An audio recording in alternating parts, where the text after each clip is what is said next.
hermoso a su tiempo. Aquello que fue, ya es.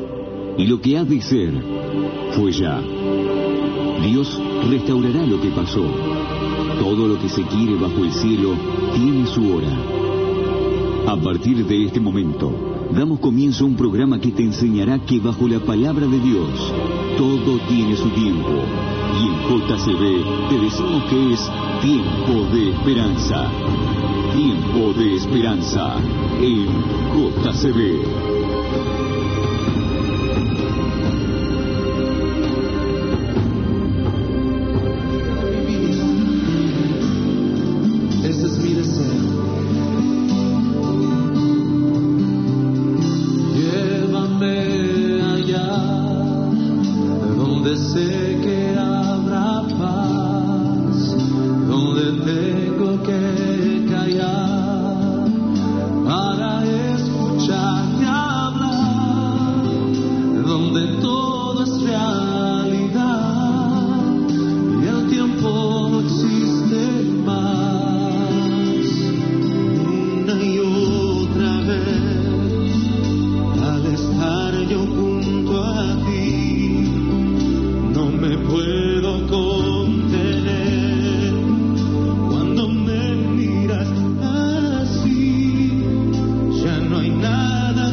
¿Qué tal? Buenos días, mis amigos, mis hermanos oyentes de Radio JCB.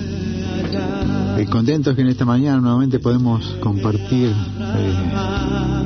palabras de aliento, de ánimo de nuestro Padre. Diciéndole, bueno, en esta mañana estamos Jan, buenos días. Buenos días.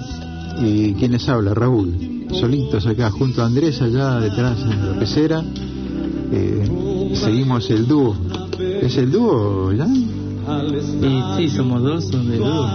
Está bien. O sea que vamos a compartir el programa juntos. No, en el cual vos sos un... Bien, ya lo dijiste todo. Vos sos y ahí quedó. Bueno, le comentamos que nuestras líneas rotativas son el 4264-0686. 4264-0686. Líneas al aire 4264-0648. Con ellas se pueden comunicar. Jan los atenderá amablemente como siempre lo hace. Y bueno, vamos a adentrarnos ya en el programa. Saben que nosotros venimos con la línea, estamos siguiendo la misma línea durante hace bastante tiempo, que es la tergiversación del carácter de Dios. Y a veces uno se pregunta, o yo me pregunto, por ahí el oyente, el amigo, querría escuchar, no sé, palabras como, pero ¿por qué no hablas, Raúl, de que Dios me ama, que Dios está conmigo? ¿Por qué hablan de la tergiversación del carácter de Dios?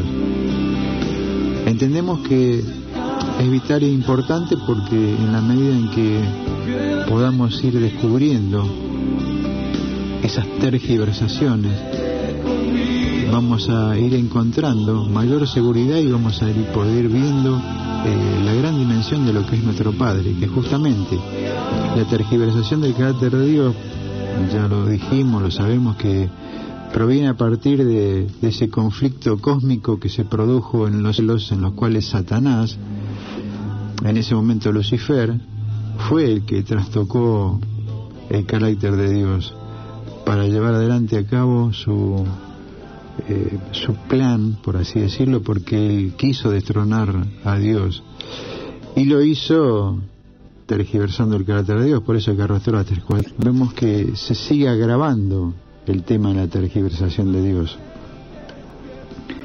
Esto quiere decir, bueno, que el enemigo sigue haciendo una obra muy astuta, muy socavada, como para poder tender un manto de oscuridad sobre la tierra, sobre lo que es nuestro Padre.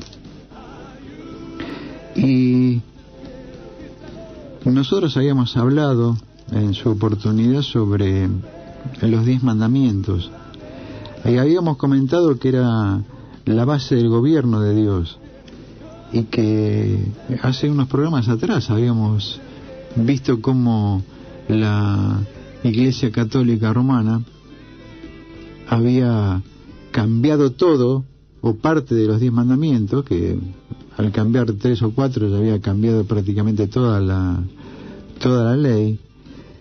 Pero lo triste es que el mundo cristiano o el mundo evangélico siguió sus huellas, porque aparte, ahora no recuerdo el año en que el Lutero fue el que puso el énfasis sobre la tergiversación del carácter de Dios, y avanzó, y ahí se produjo lo que nosotros conocimos que fue el protestantismo, cómo surgió a partir de lo que la iglesia que se decía madre había tergiversado todo. Ahora bien, saben que nos encontramos en el libro de Hebreos un pasaje muy interesante, cuando comienza hablando en el capítulo 1, cuando dice: Dios, habiendo hablado muchas veces y de muchas maneras en otro tiempo los padres por los profetas, en estos posteriores días nos ha hablado por el Hijo, a quien constituyó heredero de todo y por quien asimismo hizo el universo. Notemos que aquí el mensajero de Dios, hablando sobre cómo ese padre allá en el origen, en el Edén, fue hablándole a sus hijos a través de los profetas, hasta que llegó el tiempo en que habló por medio de su Hijo. Ahora bien, ¿qué tiene que ver esto con la tergiversación del carácter de Dios? Porque nosotros hoy nos encontramos con que el nombre de Jesús es nombrado, es usado por la mayoría de la mayoría de los habitantes de esta tierra, inclusive por el Islam. Pero así como la tergiversación de la persona de Jesús fue tergiversada por el cristianismo, también fue tergiversada por el islamismo. Saben que los islámicos sostienen de que Jesús nunca murió, porque no podía haber muerto, o sea que no fue crucificado. El que fue crucificado fue otra persona. Pero no vamos a hablar en particular sobre las creencias de los islámicos, sino nosotros, los cristianos.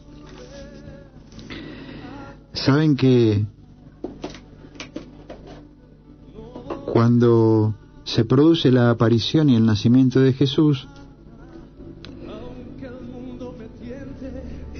allí en el capítulo 2 de Lucas habla y dice de que en el capítulo 2 de Lucas habla sobre el nacimiento de Jesús, y dice que capítulo 2 versículo 8 dice: había pastores en la misma región que velaban y guardaban las vigilias de la noche sobre su rebaño. Y aquí se le presentó un ángel del Señor, y la gloria del Señor los rodeó de resplandor, y tuvieron gran temor. Pero el ángel les dijo: no temáis, porque he aquí os doy nuevas de gran gozo, que será para todo el pueblo, que os ha nacido hoy en la ciudad de David un Salvador que es Cristo el Señor. Esto servirá de señal y hallaréis al niño envuelto en pañales, acostado en un pesebre. Y repentinamente apareció con el ángel una multitud de las huestes celestiales que alababan a Dios y decían: gloria a Dios en las alturas y en la tierra buena voluntad para con los hombres. Saben que el nacimiento de Jesús tenía la finalidad o la misión, entre tantas misiones que tenía, pero la principal y la primordial era salvarnos del pecado. El hombre había caído en pecado en el Edén, y Dios había instituido a partir de Adán una serie de simbolismos para el perdón de los pecados. O sea, cómo Adán y toda la generación de Adán podía obtener el pecado o recibir ese pecado que era por gracia. Y ese perdón de los pecados, que era vital para el hombre y que lo es hoy, se realizaba a través del sacrificio del Cordero. Ese Cordero que representaba y simbolizaba a Cristo. O sea, era vital que las personas pudieran obtener ese perdón, porque sin ese perdón no tenía existencia la vida y no tenía un sentido la vida. El hombre había caído y la forma de poder rescatarlo o redimirlo era a través de ese Cordero. Eso, mis amigos, lo encontramos en el libro de Pedro, cuando vimos la primera carta de Pedro en el capítulo 1. Allí en el verso 18 dice: sabiendo que fuisteis rescatados de vuestra vana manera de vivir, la cual recibisteis de vuestros padres, no con cosa corruptible como oro o plata, sino con la sangre preciosa de Cristo, como de un cordero sin mancha y sin contaminación, ya destinado desde antes de la fundación del mundo, pero manifestado en los posteriores tiempos por amor de ustedes, y mediante el cual creéis en Dios, quien le resucitó de los muertos y le ha dado la gloria, para que vuestra fe y esperanza sean en Dios. Amigos, miren, estos pasajes o estas palabras que Dios vertió a través de Pedro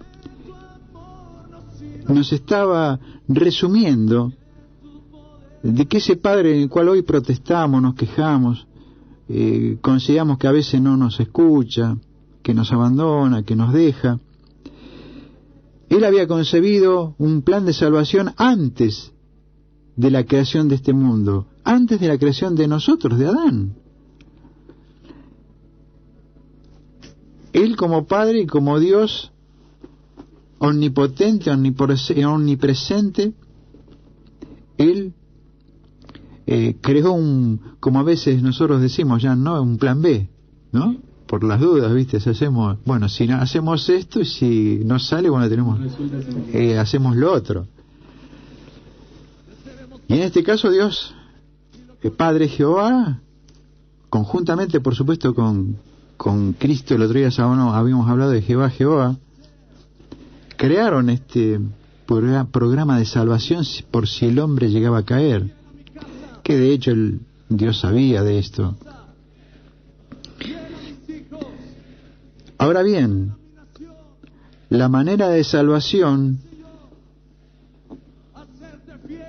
de salvarse del pecado, era, dijimos, o lo dice la Escritura, a través del Cordero, cosa que lo instituyó Dios ya a partir de la salida de Israel de Egipto, allí cuando da los 10 mandamientos,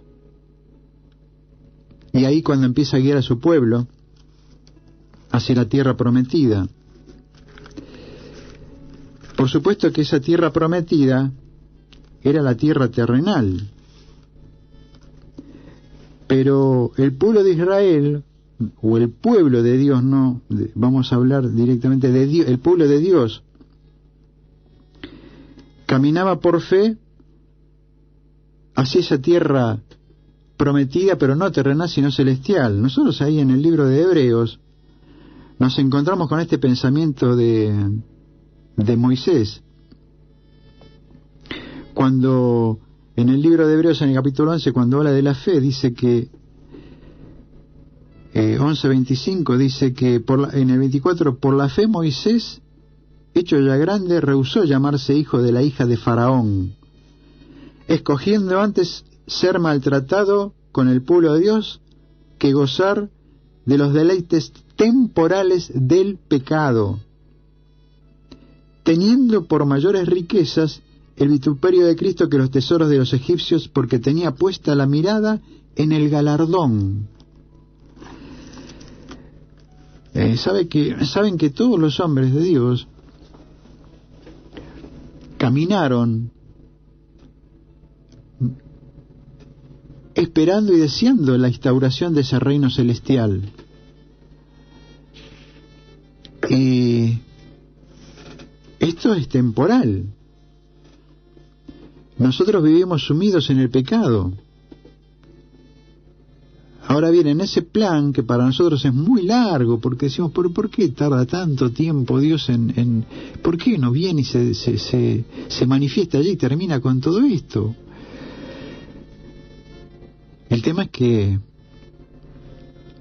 este conflicto, que tiene características cósmicas, en el cual el enemigo se levantó sobre el universo, poniendo en tela de juicio la justicia de Dios, expresada en los 10 mandamientos. Y digo esto porque estamos hablando de pecado, y estamos hablando de salvación. Por eso que estaba diciendo antes de por qué el enemigo quiere tirar por tierra la base y el fundamento del gobierno de Dios, que son los 10 mandamientos. ¿Pero por qué es esencial? En el capítulo 3 de Romano, en el 3:19 dice: pero sabemos que todo lo que la ley dice, lo dice a los que están bajo la ley, para que toda boca se cierre y todo el mundo quede bajo juicio de Dios, ya que por las obras de la ley ningún ser humano será justificado delante de él, porque por medio de la ley, ya me escuchado lo que dice, por medio de la ley es el conocimiento de pecado. O sea, no hay otra forma, no hay otro medio que nosotros podamos conocer que estamos en pecado si no es por la ley. Entonces, por eso de que uno, cuando lee esto, por eso que no, el enemigo trata de tirar sombras y tinieblas sobre su ley, porque si desaparece la ley, no hay pecado. Yo no me veo pecador. Por eso que es fundamental la ley, porque no hay otra forma para que vos, ya amigo, oyente, el mundo pueda conocer que es pecador, si no es a través de la ley de Dios. Porque por medio de la ley es el conocimiento de pecado, dice Pablo en Romanos. Y sigue hablando de que en el capítulo 3, porque no vamos a leer todo, pero en el 3:28 dice: concluimos que el hombre es justificado por fe sin las obras de la ley, porque acá viene el tema. Ese famoso, ¿te acuerdas ya en el famoso cisma que se produjo en la iglesia de Lutero? Fue por el tema de la justificación, o sea, del cómo Dios nos justificaba del pecado, porque nosotros ante la ley, cuando se nos presenta así en la cara y nos dice y nos empieza a hablar, no tendrás dioses ajenos, no te postrarás, guardarás el día de reposo, honra a tu padre, no robarás, no mentirás. Uno se mira y se ve: soy pecador, ahora no tengo justificativo. Adán se quiso justificar y le dijo: no hay forma de justificarse. Y bueno, yo ya me robé porque no tenía para comer. No hay justificativo. Y saben que el juicio de Dios, la base del juicio hoy sigue siendo esa, la ley de los 10 mandamientos. Y entonces yo, cuando me presento a Dios, ahí estoy en el horno, estoy perdido. Por eso dice de que la obra de Cristo es fundamental, porque su obra La obra de Cristo, cuando hablamos de obra de Cristo, es su vida perfecta, en el cual Él no transgredió un mandamiento, ni en actos, ni en pensamientos, que es lo que exigía Dios. Pero ahora, Jan, ¿cómo haces vos? No digo en actos, ¿viste? Porque vos podés decir, sí, yo no mato, ¿viste? Pero estás pensando, Raúl es un desgraciado, ¿por qué no? Y ya está. Ya me mataste, o ya matamos. No hay forma de escapar a eso. El escape es la vida preciosa de Jesús. Eso que nosotros llamamos evangelio, que el protestantismo levantó como estandarte para la salvación del hombre. Lo levantó y Pedro ya se venía predicando. Vieron que habíamos leído al principio, ya viste, sobre las buenas nuevas que daban los ángeles, porque venían buenas nuevas porque las buenas nuevas habían sido tiradas por tierra. Y dice que en Corintios, en el libro de Corintios, nos encontramos con una declaración de Pedro hablando sobre lo que es evangelio. Porque como decíamos antes, nosotros hoy nos encontramos que la iglesia separada de la iglesia madre católica se llamaron protestantes, ¿sí? Y luego pasaron a llamarse evangélicos. Ya no se llaman protestantes, ¿no? Evangélicos se dicen. Ahora, ¿qué es evangelio? ¿Qué es evangelio? Es lo que habíamos dicho antes, cuando los ángeles llegaron a esta tierra y dijeron, cantaron, porque ahora venía evangelio, son las buenas nuevas de salvación que traía Dios. Y eso es lo que el pueblo debía dar, buenas nuevas de salvación. ¿De qué? De los pecados. Ahora ahí, Pablo en Corintios dice, en el capítulo, 1 de Corintios capítulo 15, cuando habla de la resurrección de los muertos, este tema que vamos a hablar la semana que viene, ya lo tenemos ahí guardadito en un costadito, ya, porque estuvimos hablando de la muerte, y después vamos a hablar de la resurrección de la muerte. ¿Cómo fue tergiversado? Bueno, ahora vamos a ver qué dice Pablo en 1 de Corintios. Dice, además os declaro, hermanos, el evangelio que os he predicado. ¿Escuchaste esto, Jan? Además os declaro, les digo, mis hermanos, el evangelio que les prediqué, el cual también recibieron y en el cual también perseveráis, por el cual, si asimismo retenéis la palabra. Acá no está diciendo, si vos hacés. Acá Pablo no dice, bueno, si vos hacés esta cosa, no, dice, si vos retenés la palabra que os he predicado, sois salvo. Opa, ¿cómo es eso? O sea, vos, el mundo recibe la salvación por una palabra, por algo que predicó, que dijo. ¿Cuáles serán las buenas nuevas? Si no creísteis en vano, dice, porque primeramente os he enseñado lo que asimismo recibí, que Cristo murió por nuestros pecados, conforme a las Escrituras, que fue sepultado y que resucitó el tercer día, conforme a las Escrituras. Eso es el Evangelio. Cristo vivió, murió y resucitó por nuestros pecados. Ahora yo te pregunto, ¿cómo sabes que sos pecador? ¿Qué? ¿Porque tomás? ¿Porque te drogás? ¿Porque fumás? ¿Porque te dejas el pelo largo? ¿Por qué sos pecador? ¿Qué es pecado? Pecado es eso. La ley te marca lo que es pecado. Si no tenemos un Jesús que vino acá a la tierra para hablarnos de qué, para salvarnos de qué, para salvarte a vos de que tengas un mejor trabajo, para que tengas salud.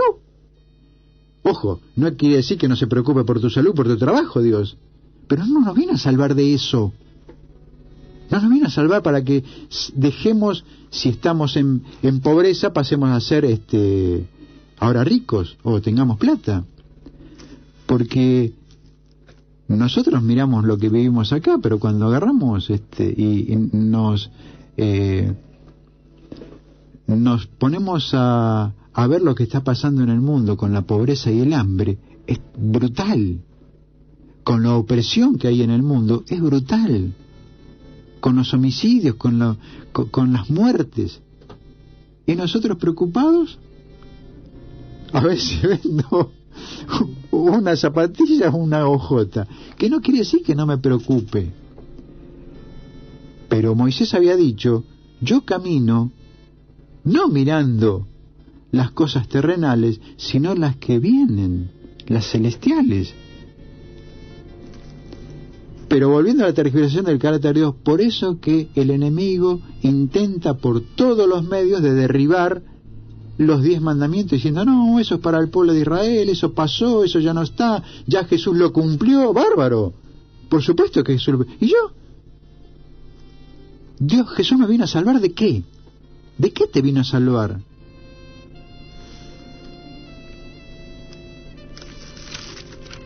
Esas son las buenas nuevas. Porque yo recordaba cuando, haciendo un reconto, porque estamos llegando a fin de año, y me estaba acordando de cuando fue mi conversión. Cuando el Señor me buscó y me encontró en pecado. O mejor dicho, Él sabe que estamos en pecado. El tema es que yo no sabía que era pecador. Por supuesto que me justificaba. Y bueno, pero si el otro roba, yo de alguna manera tengo que conseguir la plata. Me justificaba. Y bueno, ¿viste? Y así puedo hacer una lista interminable de cómo me justificaba de los 10 mandamientos. Pero el tema y lo maravilloso es que cuando Dios me presentó los 10 mandamientos y me hizo ver que era pecador, no me dijo, mira que con eso te estoy condenando, porque al ver la ley me sentía condenado, pero me estaba diciendo, ahí está Jesús, tu Salvador, porque Él te salva de tus pecados. Y eso produjo en mi corazón una paz, porque es inexplicable esa experiencia del perdón del pecado, de los pecados o del pecado, lo que sea. Es una experiencia maravillosa porque hay porque la carga de pecado es una mochila muy grande que tenemos que arrastrar, y no se puede arrastrar. La podemos esconder, la podemos tapar, la podemos justificar, pero ahí aparece, está ahí. Y Dios la quiere sacar afuera porque eso es lo que nos lleva a la muerte. Indefectiblemente nos lleva a la muerte eterna, al no tener vida. Por eso que el enemigo intenta por todos los medios tirar por tierra eso, y nos hace espaciarnos en cosas que no son la realidad. Porque si bien es cierto, yo hoy puedo estar padeciendo la falta de dinero, pero esa no es el problema. El problema es mi pecado. Por eso lo maravilloso del Señor, que por todos los medios intenta y busca y te busca para que podamos tener un encuentro con Él. Y así como Pablo, cuando fue derribado del caballo y le dijo, Saulo, ¿por qué me persigues? Y Jesús le estaba hablando, pero ¿por qué me perseguís? Porque ¿saben qué? Cuando nosotros no aceptamos el perdón de Dios, eso es una opinión personal, cuando no aceptamos y no vemos la persona de Dios, lo perseguimos. Porque tenemos que ocultarnos, a veces nos escondemos y otras veces lo perseguimos para poder acallar la voz de mi conciencia que me dice que yo soy pecador.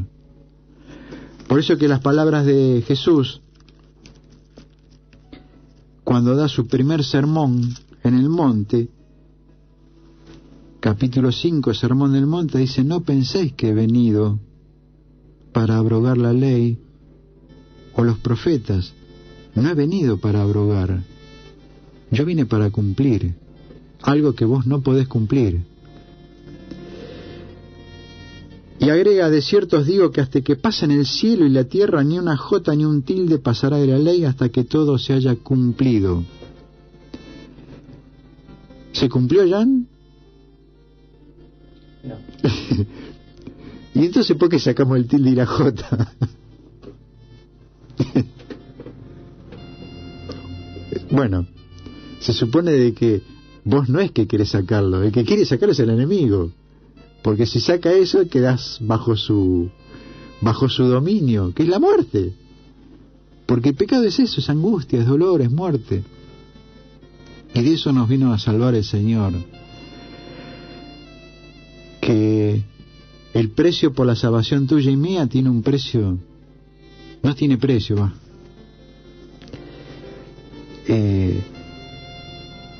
Por eso que cobra vida la vida de Jesús, la muerte de Jesús y la resurrección de Jesús, o debiera cobrar vida. Si no, estamos vagabundeando por el mundo como vagabundeaba el pueblo de Israel cuando salió de Egipto, y al no escuchar ni hacer caso a la voz tuvo que andar 40 años en el desierto, y estaba a la puerta,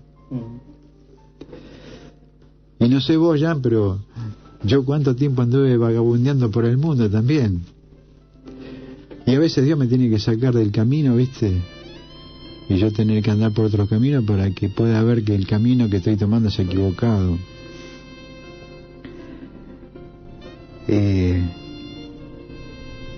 Ayer me encontré con un hermano de una denominación. Para mí es hermano, no importa la camiseta. Va, aunque no tenga camiseta, un semejante igual es un hermano. Y me decía que estaba visitando la cárcel y que hace 15 días que iba, y resulta que se encontraba con los presos, con sus... Y entonces me habló de obediencia. Y yo le decía, pero escúchame, le digo, fulano, ¿por qué hacemos tanto hincapié en la palabra obedecer? Es que tenemos que obedecer, sí, por supuesto que tenemos que obedecer. Pero la obediencia está después, antes está la fe, o sea, la confianza en Dios. O sea, cuando nosotros hacemos algo, hacemos por confianza. Si vos ya si yo te pregunto, Jan, ¿cómo hago para llegar de aquí hasta Temperley? Y vos me vas a decir, y bueno, te agarra Pasco, vas derecho, te vas a encontrar con un puente y ahí pasás. Si yo salgo y hago lo que vos me dijiste, estoy obedeciendo. ¿Pero por qué obedecí? Porque te creí antes, ya tenía confianza, por eso te pregunté. Entonces, ante la respuesta esa, yo voy a obedecer. Por ahí, viste, me mandaste mal, y yo digo, Jan, pero yo estaba confiando en lo que vos me dijiste y obedecí. Y nosotros eso es lo que pasó con el farisaísmo, con lo que pasa hoy. Tenemos que obedecer a Dios, no tenemos que comer, no tenemos que tomar, no tenemos que, como si esas fueran todos los requisitos para poder agradar a Dios, cuando de pronto Dios no busca que nosotros le agrademos. El Padre no busca que le agrademos. Él se agrada cuando nosotros estamos bien, ¿o no? Con nuestros hijos hacemos eso. Por eso la tergiversación del carácter de Dios. Por eso la tergiversación del carácter de Dios que sigue y va a seguir con mayor furor, vamos a decir. Por eso que desde aquí, desde este micrófono, lo que animamos no es a que sigan lo que uno dice o lo que el Tiempo de Esperanza dice, sino que indaguen, que se metan, que busquen, que escuchen. ¿A quién? A mi Padre. ¿Sabes, Jan, que el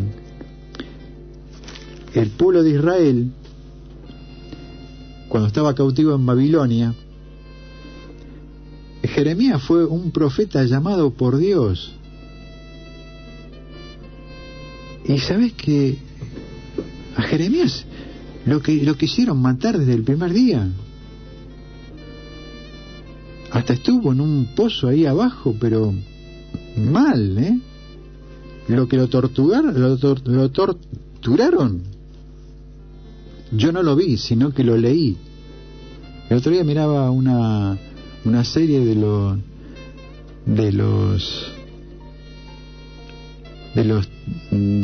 conflicto que hay entre Norteamérica y el Medio Oriente, y entonces miraba como los talibanes habían secuestrado a un yanqui. La tortura, o sea, cómo los tenían. Y yo leo a Jeremías y creo que no, al contrario, me parece que lo de Jeremías era mucho peor. Dice que lo bajaron en un pozo con lodo hasta el cuello. ¿Y por qué lo secuestraron a Jeremías? ¿Por qué lo torturaron? Porque Jeremías se levantó a decir un mensaje de Dios hacia el pueblo de Israel, y ellos no escuchaban, al contrario, decían que eso no era voz de Dios, porque le decía algo contrario a lo que ellos tenían en su cabeza. Y sabes que había muchos falsos profetas en ese momento. Y sabes que hay un capítulo de Jeremías en el cual hace una denuncia de los falsos profetas. Y es muy interesante y sería bueno que lo pudieran leer ustedes en sus casas. Eso está en Jeremías 23, cuando Dios denuncia a estos falsos profetas. Y sabes que, te voy a leer algunas cositas. Dice: a causa de los profetas mi corazón está quebrantado dentro de mí, todos mis huesos tiemblan.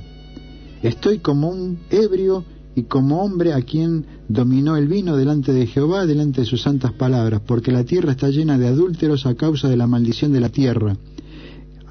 Está desierto, los pastizales del desierto se secaron. Porque tanto el profeta como el sacerdote son impíos. ¿Escuchás? El sacerdote como el profeta. Y en un momento determinado, no voy a leer todo porque es muy largo, dice en el 23-25, dice: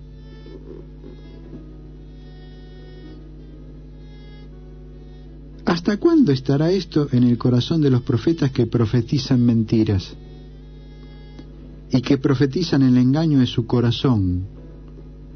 ¿No piensa cómo hacen que mi pueblo se olvide de mi nombre con sus sueños, que cada uno cuenta a su compañero, al modo que sus padres se olvidaron de mi nombre por Baal? Yo he oído lo que aquellos profetas dijeron, profetizando mentiras en mi nombre, diciendo: soñé, soñé. Mirá vos, ¿escuchás? Yo soñé que Dios me dijo esto. Y con eso lo quisieron matar a Jeremías, pensando que Jeremías traía un mensaje distinto o que no era el correcto. El correcto lo tenían ellos. Y seguían profetizando. Soñé, soñé, tuve una revelación. Eso me suena... Sí. ¿Sabés que tuve una revelación? Y sabés que acá dice clarito, ¿viste? ¿Qué es lo que está en tu corazón? Porque cuando hablamos de profetizar, acá está hablando que los profetas guiaban mal al pueblo. No está hablando de que guía a Jan en su vida personal. No había, la profecía no era... Dios no profetizaba para decirte: bueno, mirá, te profetizo, Jan, que vos mañana vas a tener tal. No es una cuestión individual.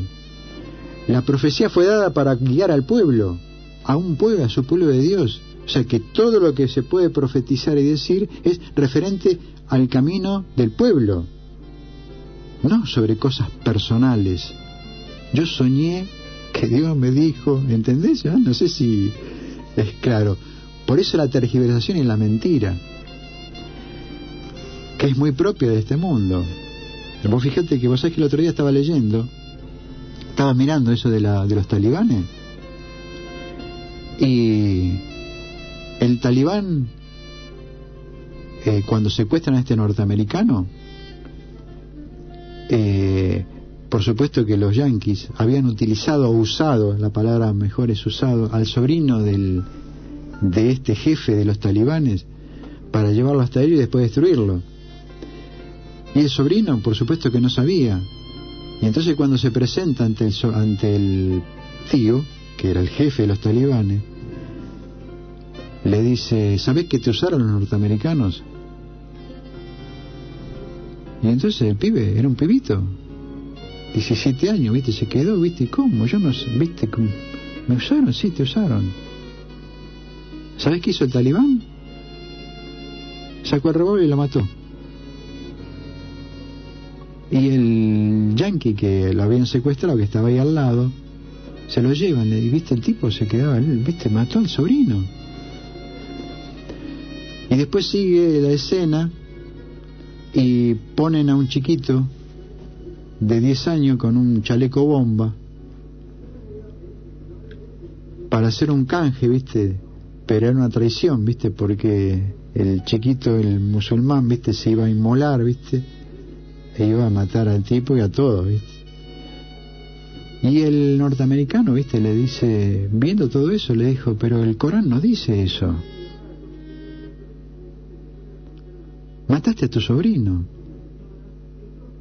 Este chico lo estás matando porque lo estás mandando al muere. O sea, ¿qué quiero decir? ¿Viste? ¿Cómo se tergiversa? Y en el nombre de Alá no solamente se inmolan, sino que inmolan a los otros. Y toman pasajes porque dicen que, claro, Dios en la antigüedad también habló de muerte. Y se tergiversa todo. Y terminamos matando, porque por supuesto que el yanqui no era menos, porque no vamos a entrar en el terreno, ¿viste? Porque los yanquis también estaban haciendo lo suyo, ¿no? Matando, pero ellos, como viste, como siempre son los buenitos, ¿viste? Entonces lo triste, uno se ríe, pero lo triste es eso, que la tergiversación del carácter de Dios hace que se produzca muerte. Y Dios dijo, yo no quiero la muerte del impío, yo quiero que viva. Es un tema larguísimo, y ojalá que cuando el Señor venga, que venga pronto, uno desea, viste, es el regreso, aunque parece que está todo en oscuridad y que parece que no hay nada en el horizonte, viste, no se ve nada. ¿Vos ves algo ya? No se ve nada, se ven tinieblas, pero sabemos que Dios sigue obrando porque su Espíritu no se retiró de la tierra. Justamente el Espíritu Santo, la obra maravillosa del Espíritu es convencernos de pecado. ¿Y cómo sé que estoy en pecado si no es a través de la ley de los 10 mandamientos? Fíjate vos cómo se va, porque la obra del Espíritu es eso, marcando, mostrando y señalándome que ahí está el Salvador, Jesús. ¿Ves? Quédate tranquilo, porque vos sos justificado de tus pecados. Eso que estás viendo en la ley, Dios te perdona, pero aferrate a los méritos, porque Él sí cumplió. Yo no los puedo cumplir, ni Jan Bon. Por eso que el juicio, ¿sabés que en el libro de Pedro leía que dice que capítulo 1 de Pedro, capítulo 4 dice, porque es tiempo de que el juicio comience por la casa de Dios. Upa. Y si primero comienza por nosotros, ¿cuál será el fin de aquellos que no obedecen al Evangelio de Dios? Ahora Ahora fíjate, mira, acá dice por aquellos que no obedecen al Evangelio. Entonces estuvimos hablando que eso obedecer es aceptarlo. Ahora bien, está hablando de juicio. Y todos sabemos que, o creemos en un juicio, pero ¿y el juicio? ¿Cuál es la base del juicio? ¿Cómo te van a acusar a vos, Jan? Si vos llegás te llega una carta, tiene que presentarse en la municipalidad de Berazategui por haber violado un semáforo en rojo. La pucha, ¿viste? Entonces vos vas y te presentás. No, John, ¿qué? ¿Dónde está eso? Sí, acá. Entonces te dicen, ¿qué te marcan? La ley del municipio dice que si usted pasa un semáforo en rojo, es culpable, ¿eh?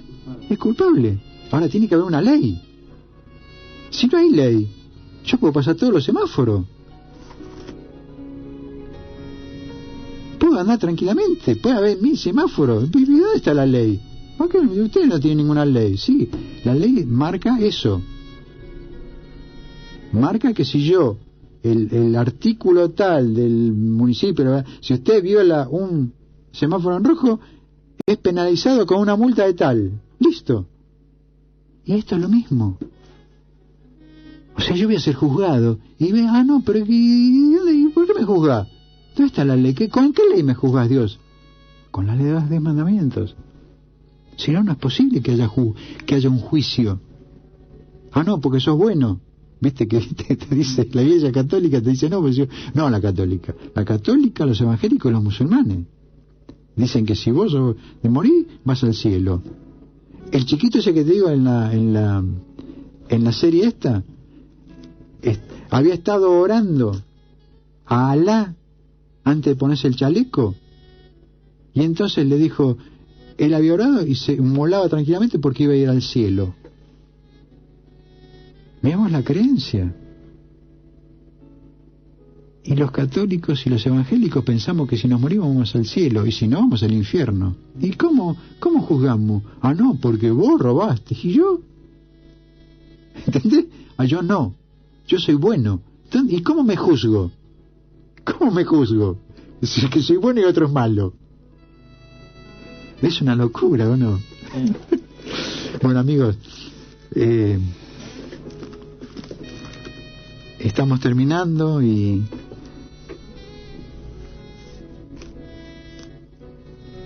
quedamos con los pensamientos de que cuando Pablo en Romanos, después de haber dicho de que se confirma la ley, dice, ¿qué dice la Escritura? Creyó Abraham a Dios y le fue contado por justicia. Como también David habla de la bienaventuranza del hombre a quien Dios atribuye justicia sin obras, diciendo, bienaventurados, felices aquellos cuyas iniquidades son perdonados y cuyos pecados son cubiertos. Bienaventurado el varón a quien el Señor no inculpa de pecado. Y ahora, ¿cómo no me va a inculpar? ¿Cómo? Siempre damos vueltas y giramos en torno a eso. Feliz, Jan, feliz amigo, feliz oyente, porque cuando el Espíritu, o cuando Dios a través del Espíritu nos muestra que somos pecadores, nos está diciendo, quédate tranquilo porque yo te perdono. Y él se olvida. Yo no me olvido lo que me dijiste ayer, Jan, ojo, ¿te acordás? Ni vos lo mío. Agradecemos a los amigos, a los oyentes, para que haber podido tener estos momentos de meditación, de reflexión, porque es bueno que reflexionemos sobre estar equivocado. Les decimos buenos días y nos esperamos encontrar el próximo sábado en esto que llamamos Tiempo de Esperanza.